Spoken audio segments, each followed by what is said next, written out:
welcome to the very famous GHI, where we do all our good housekeeping recipe development. Today we're going to show you how to make a very, very fantastic roast rack of pork with fennel and lemon flavourings.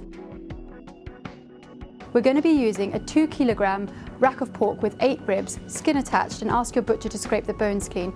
There's also going to be garlic, fennel seeds, parsley, salt and olive oil and bay leaf to go into the crust. We start by making a nice thick paste for that. For that you need a small bowl in your food processor, and into which goes a large handful of parsley. Curly parsley, I think, has a lot more flavour than flat parsley and works particularly well with pork. We also add 1 clove of garlic, the zest of 1 lemon and 2 teaspoons of fennel seeds. And to make that bind into a paste, we add 2 tablespoons of olive oil and a whole fresh bay leaf, which you can just rip up and pop in. And then it's just a matter of whizzing in the machine. So after about 30 seconds, you'll get a nice thick paste like this. As you can see, there's still chunks and bits, but that doesn't matter because it just adds this great depth to the pork. So next stage is to deal with this nice big bit of pork. As you can see, there's a nice thick layer of fat underneath. You want to try and keep that intact. So just slowly, working carefully, slice into it. It doesn't matter if there's a few pieces that cut through because you're going to strap it on to the pork again with string. But as careful as you can be, there we go. So it comes away in one nice bit, and just put it aside. And I find it easy now to arrange the string underneath, as you can see, like this, so you don't have to fiddle around with a big roast once it's ready to tie up. So just working with your hands is always the easiest. Put a nice layer of this fantastically flavoured paste on the fat of the pork. The smells coming off it are incredible. Those fennel seeds have just broken down and they're releasing their oils, which is amazing. The next stage is to replace the rind, the skin of the pig, back on top of the meat, trying to remember which way you cut it, and then with about 6 to 8 pieces of string, butcher's string is best for this, you just tie it back on. This will help secure the crackling to the meat in the oven. If you don't do this, it will tend to slide off because you've made this nice paste underneath.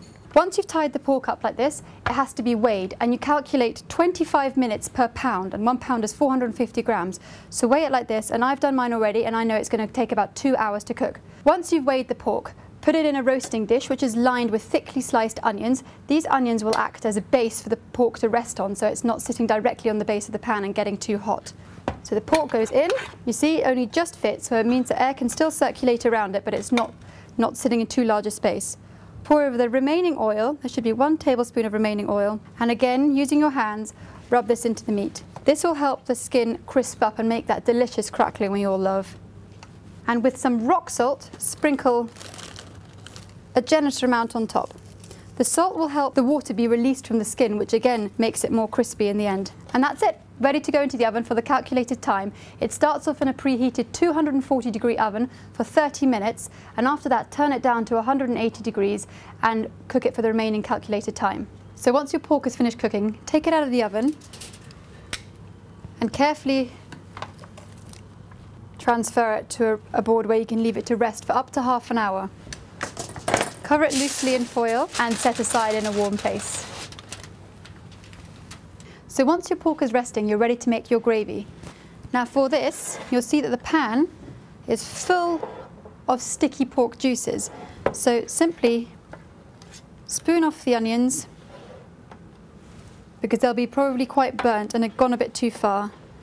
And then carefully, because the tray will still be hot, pour off all but about 2 tablespoons of the fat inside. And you can see this because the fat will be clearer. So going very slowly, pour away.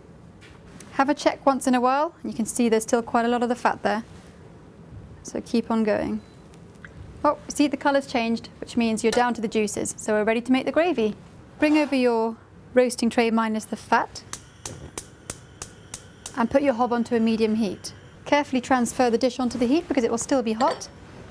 And then you're ready to go. First you add your flour and make sure you really scrape around because lots of the pork sticky juices will be stuck to the bottom of the pan. And cook the flour out for about a minute. Take the pan off the heat and slowly stir in your cider, mixing well after each addition. Don't worry if there's sticky lumps of pork and a more lumpy appearance because you'll strain your gravy later anyway, so there's no problems about that. So once the cider's in, return the pan to the heat Let it bubble for about 2 minutes. So after your gravy's had 2 minutes with the cider, it's time to add your hot chicken stock to it. And that's it again, and leave that to bubble for 10 minutes or so till it's a bit thicker and it's nice and glossy. After 10 minutes or so of gentle simmering, it's time to stir in the red currant jelly, which will just take away any bitterness there might be from the burnt onions.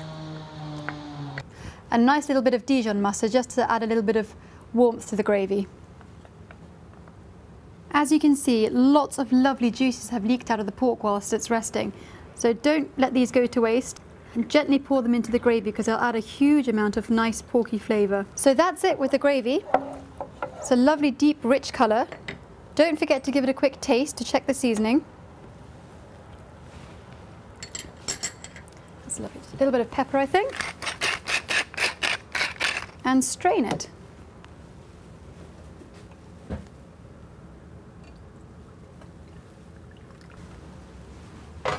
So when your gravy's made and your pork's all rested, it's ready to carve. So the first thing to do is to carefully cut off the strings that has held the skin on. That's enough for the moment. And as you can hear, the crackling has crisped up beautifully in the oven. Now there's two ways to carve this big joint, depending on how you like it. Either you can remove the entire top layer of crackling, which is very easy, it just peels off like that, or you can try and carve it more into slices, which can be served individually. As you can see, it breaks off very easily. And then the pork will carve beautifully next to it. The other option is you can remove the bones and then you can get thinner slices of the pork should you prefer. So again, take off the string. So once all the string has been cut off, you can peel off the crackling in one go. Set that aside, then with a very sharp knife, you'll be able to cut through and take off the bones. There we go, off in one go. And then you can proceed to cut the pork as thin or as thick as you like it. And the crackling can just be shattered.